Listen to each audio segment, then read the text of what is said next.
नमस्कार, खास बुलेटिन में आपका स्वागत है और मैं हूं आपके साथ सुमन पाल। बुलेटिन की शुरुआत करते हैं लखनऊ की बड़ी खबर के साथ, जहां पर सीएम योगी आदित्यनाथ ने की है बैठक और इसके साथ ही ओडीओपी स्कीम की समीक्षा और बदलाव की तैयारी है। तो स्कीम में ही सुधारात्मक बदलाव को लेकर बैठक की गई है।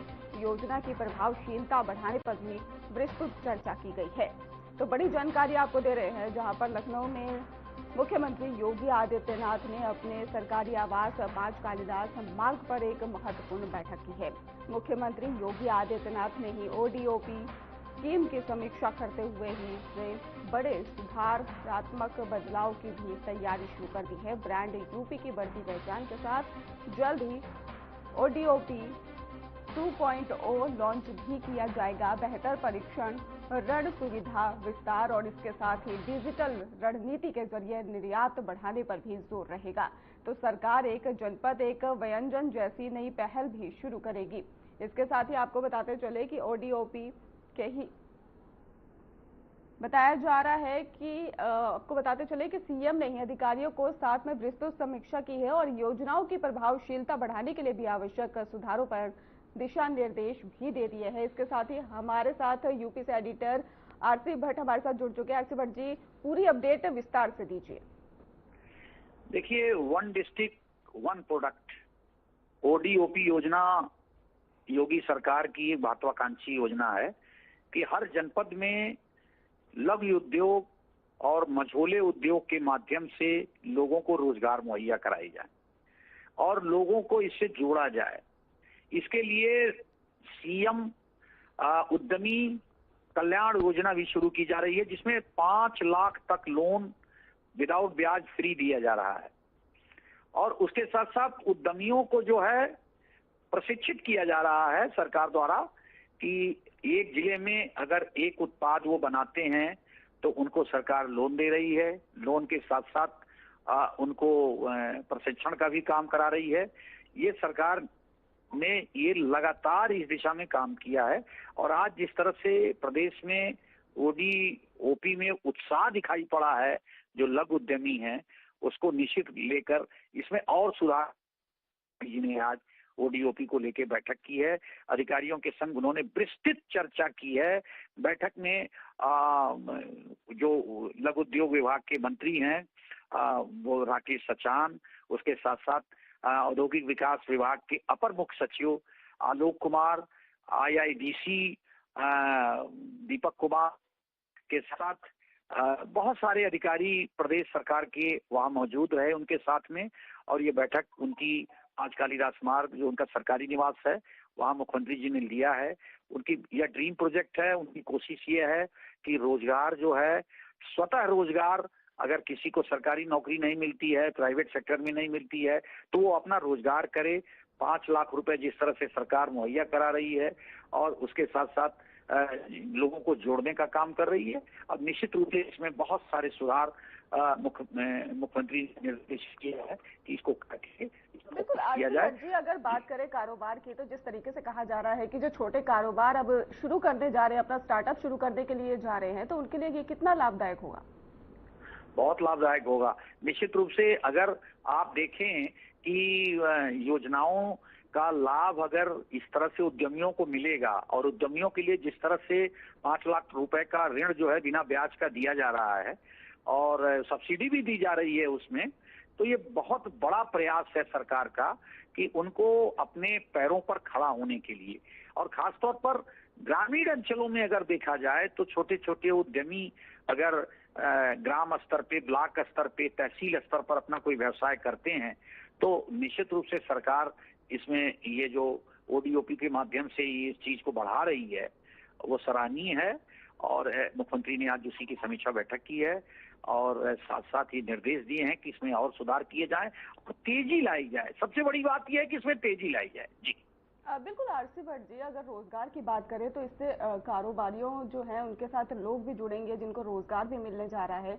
और ज्यादा क्या लाभ इसमें मिलने को देखने को आपको दिखाई दे रहा है? अब निश्चित रूप से अगर कोई छोटा सा किसी ने अगर 5 लाख रुपए का लोन लिया और लोन के माध्यम से वो छोटे छोटे उद्योग लगाएंगे तो निश्चित रूप से अगर एक व्यक्ति उद्योग लगाता है तो 10 लोगों को उसमें रोजगार मिलेगा। जी आरसी भट्ट जी, आपका बहुत बहुत धन्यवाद हमारे साथ जुड़ने के लिए और अहम जानकारी देने के लिए।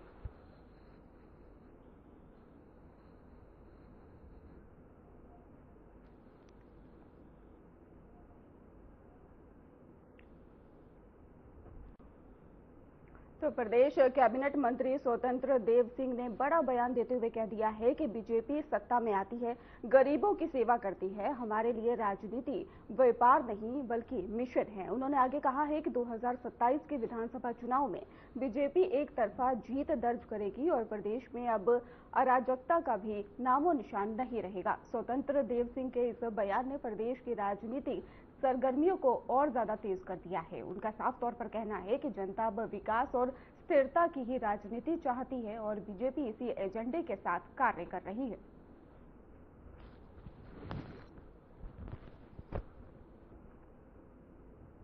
पर गया पानी देने के लिए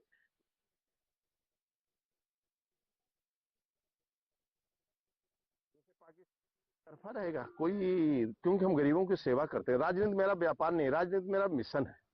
सत्ता में आते हैं तो गरीबों की सेवा करना। आज चाहे गरीबों को पक्का मकान देना हो, चाहे फ्री में अन्न देना हो, चाहे उनको 5 लाख का आयुष्मान का कार्ड हो, चाहे फ्री में इलाज हो, शिक्षा हो, बेटियों का शादी हो।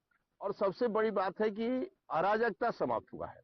पहले जो खेत से ट्रैक्टर चोरी हो जाती थी, अब फावड़ा भी चोरी करने में लोगों को डरता है। पहले क्या रहता था 12 बजे रात को किसान यदि घर से ट्यूबवेल पर गया पानी देने के लिए तो उसकी माँ और पत्नी इंतजार करती थी कि मेरा बेटा वापस आएगा कि नहीं आएगा, जैसे पाकिस्तान के युद्ध पर गया हो। आज वो 12 बजे रात को भी बेटियां अपने माँ के साथ स्वतंत्र होकर खलीलाबाद से लखनऊ जा सकती हैं, शादी अटेंड करके यहाँ आ सकती हैं। इसलिए आज कानून का राज है और जनता जनार्दन स्वीकार करती है। तरफा रहेगा कोई। कप सिरप मामले में जांच के सिलसिले में ही सोनभद्र पुलिस एसआईटी की टीम वाराणसी पहुंची और आरोपी शुभम जायसवाल के सीए विष्णु अग्रवाल से पूछताछ की।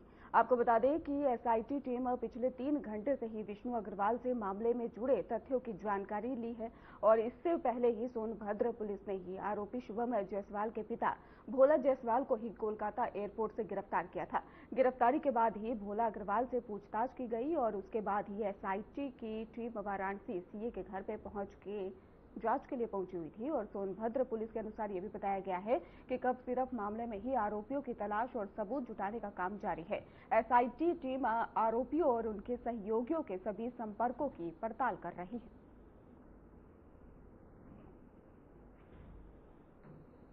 और इसी खबर के साथ हमारे यूपी से एडिटर आरसी भट्ट हमारे साथ जुड़ चुके हैं। जिस तरीके से कप सिरप मामले में जांच तेज हो चुकी है, अभी तक जांच में क्या खुलासा हो पाया आरसी भट्ट जी? एसआईटी जिस तरह से कोडीन सिरप के मामले में काम कर रही है, शुभम जायसवाल के घर पहुंची एसआईटी, उनके पिताजी से पूछताछ की, लगातार पूछताछ कर रही है। उसके साथ साथ चूंकि शुभम अग्रवाल फरार है इस समय, उसका एक वीडियो भी जारी हुआ है जिसमें उसने सफाई देने की कोशिश की है, लेकिन कहीं न कहीं बहुत तेजी से जो है एसआईटी जांच कर रही है और इसमें नए नए खुलासे निकल कर आ रहे हैं। और जिस तरह से इसका दायरा बढ़ता जा रहा है, लगभग 2000 करोड़ के तक ये पहुंचने की संभावना है। बड़ा कारोबार इन्होंने अवैध रूप से किया है और जाहिर सी बात है सरकार इस पर बहुत सख्त है। मुख्यमंत्री योगी आदित्यनाथ ने इसके तह तक जाने की बात कही है और जिस तरह से उन्होंने अपने एक बयान में भी कहा है कि नशे के जो कारोबारी हैं उनको बख्शा नहीं जाएगा।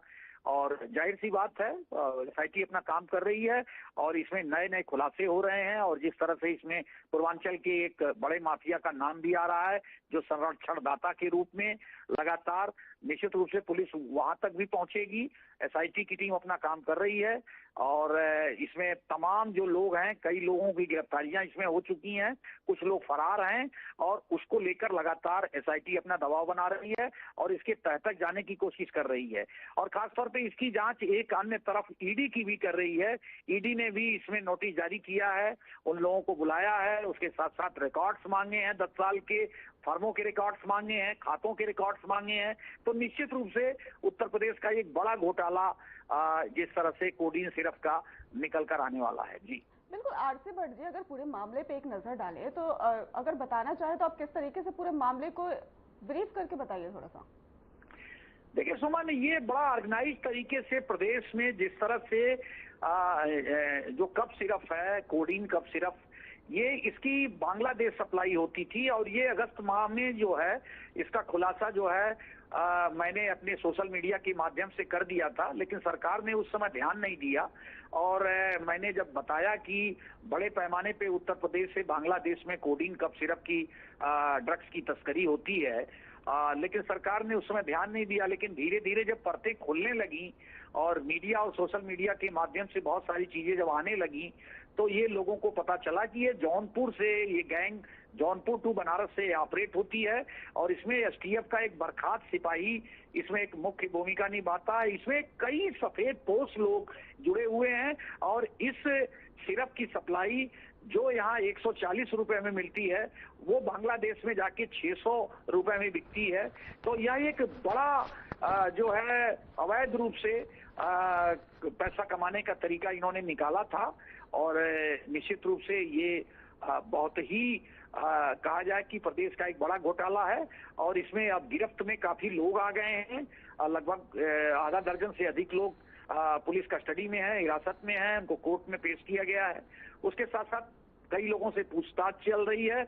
अब ईडी ने भी अपना दखल दे दिया है।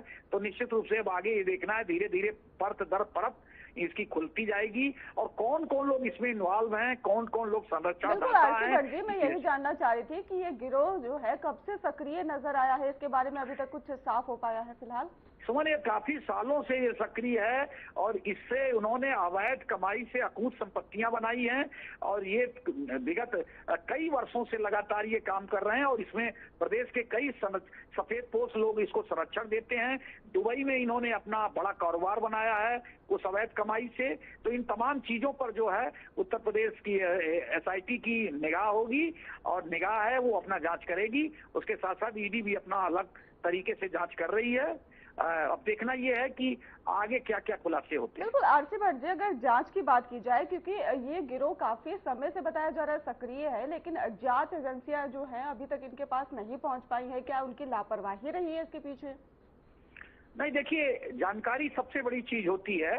अगर एजेंसियों को जांच नहीं मालूम है कि कोई उत्तर प्रदेश में इतना बड़ा गैंग ऑपरेट कर रहा है और यहाँ से बांग्लादेश सिर्फ की सप्लाई कर रहा है और मुनाफा कमा रहा है, तो निश्चित रूप से जो है ये फेलियर है एजेंसियों का, खुफिया एजेंसियों की उत्तर प्रदेश की।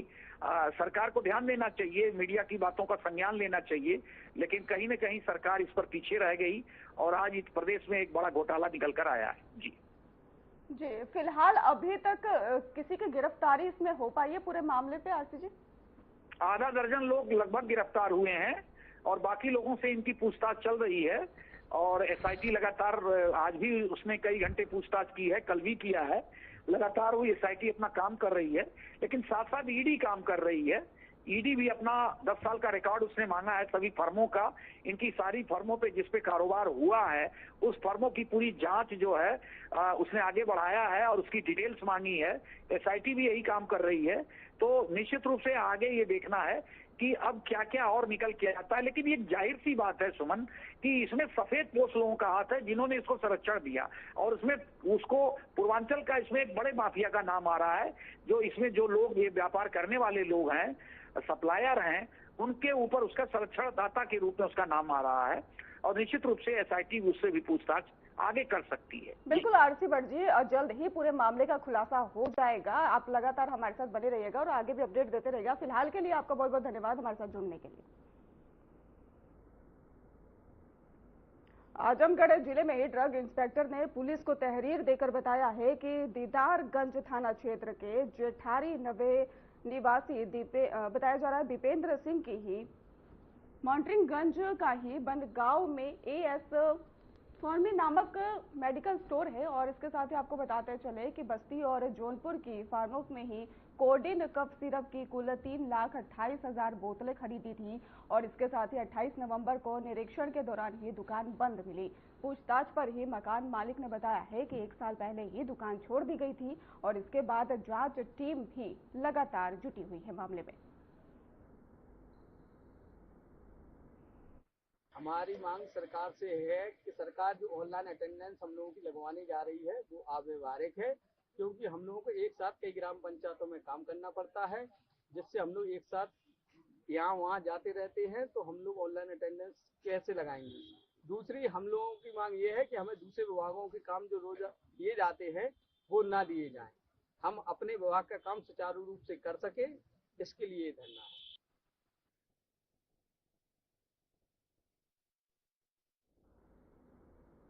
श्रावस्ती जिले के ही बिनगा रिजर्व पुलिस लाइन में ही मौजूद लवकुश सभागार से साइबर अपराधों से बचाव को लेकर भव्य जागरूकता और परीक्षण कार्यक्रम आयोजित किया गया। कार्यक्रम का ये शुभारंभ डीएम अश्वनी कुमार पांडे और एसपी राहुल भाटी ने दीप प्रज्वलित कर किया है। इस कार्यक्रम में ही जिले भर से ही बड़ी संख्या में छात्र छात्राएं और आशा आंगनबाड़ी कार्यकर्ताओं और कई विभागों के कर्मचारी मौजूद रहे हैं। कार्यक्रम में ऑनलाइन माध्यम से ही राष्ट्रीय स्तर के साइबर सुरक्षा विशेषज्ञ डॉक्टर रक्षित टंडन ने ही लोगों को साइबर ठगी, फर्जी लिंक, ओटीपी, धोखाधड़ी और बैंकिंग फ्रॉड और सोशल मीडिया हैकिंग से बचने के उपाय के बारे में विस्तार से जानकारी दी है।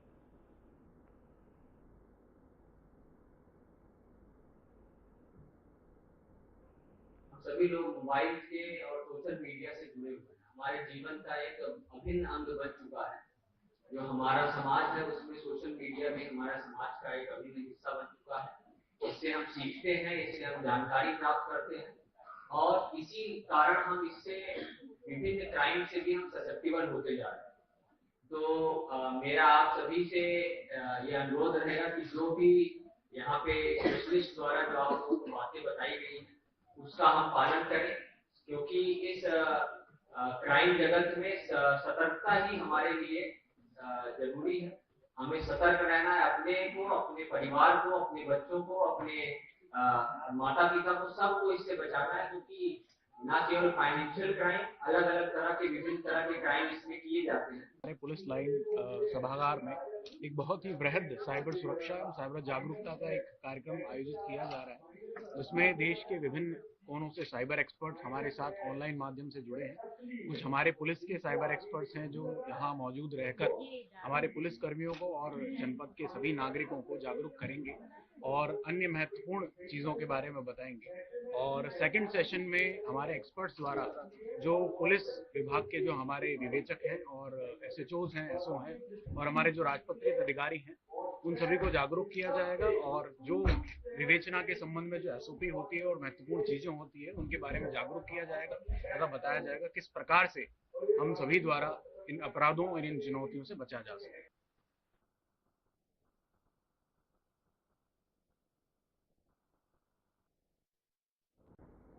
नोएडा में अब तक का सबसे बड़ा साइबर फ्रॉड सामने आया है, जहां पर 12 करोड़ रुपए की ठगी का मामला सेक्टर 47 निवासी इंद्रपाल चौहान से जुड़ा है।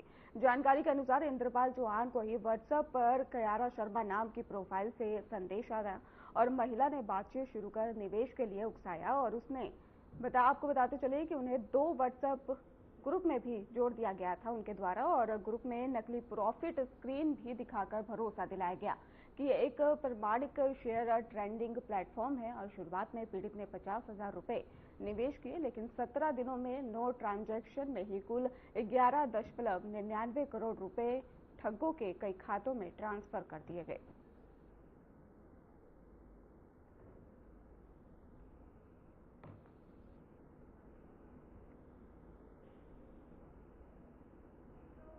इन्वेस्टमेंट स्कैम टाइप का फ्रॉड किया जा रहा है, जिसमें पीड़ित से साइबर फ्रॉडस्टर्स सोशल मीडिया के माध्यम से कांटेक्ट करते हैं और उनको कन्विंस करते हैं कि अगर वो निवेश करते हैं तो उनको बढ़िया मुनाफा मिलेगा। कांटेक्ट के पश्चात पीड़ित को एक ऐप डाउनलोड करवाई जाती है या एक लिंक शेयर करवाया जाता है, जिससे एक पोर्टल खुलता है जिसमें वो अपनी निवेश की हुई धनराशि और अपना मुनाफा देख सकते हैं।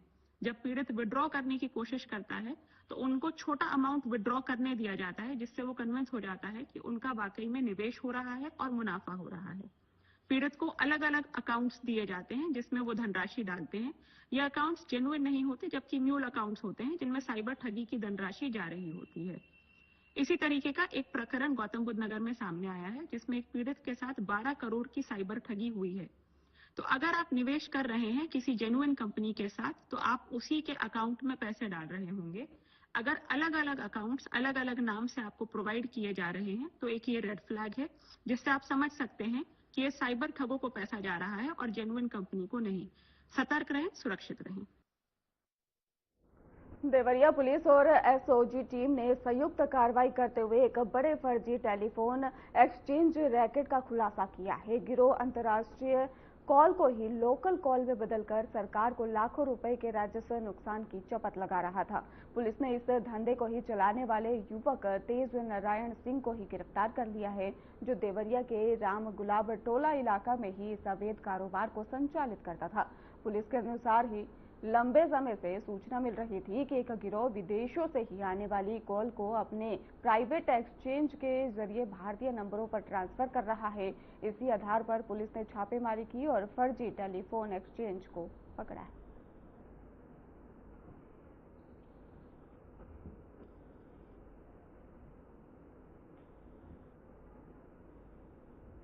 बीएचयू के सेंट्रल लाइब्रेरी में आग लग गई और इसके साथ ही लाइब्रेरी में पढ़ रहे करीब 20 छात्रों ने ही समय रहते भागकर अपनी जान बचाई है।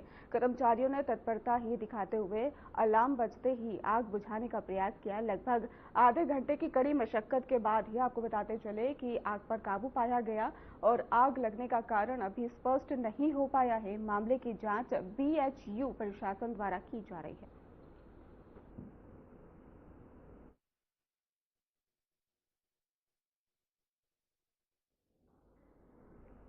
खबर बिजनौर से है। पुलिस लाइन के परेड ग्राउंड में ही एसपी अभिषेक ने परेड का निरीक्षण किया। उन्होंने गोलीबार ड्रिल कराते हुए अनुशासन और एक रूपता बनाए रखने पर जोर दिया है। परेड के बाद ही यूपी 112 वाहनों और ड्रोन कैमरा का निरीक्षण कर संबंधित अधिकारियों को दिशा निर्देश दिए गए और इस अवसर पर ही क्षेत्र अधिकारी नगर सहित अन्य अधिकारीगण भी मौजूद रहे।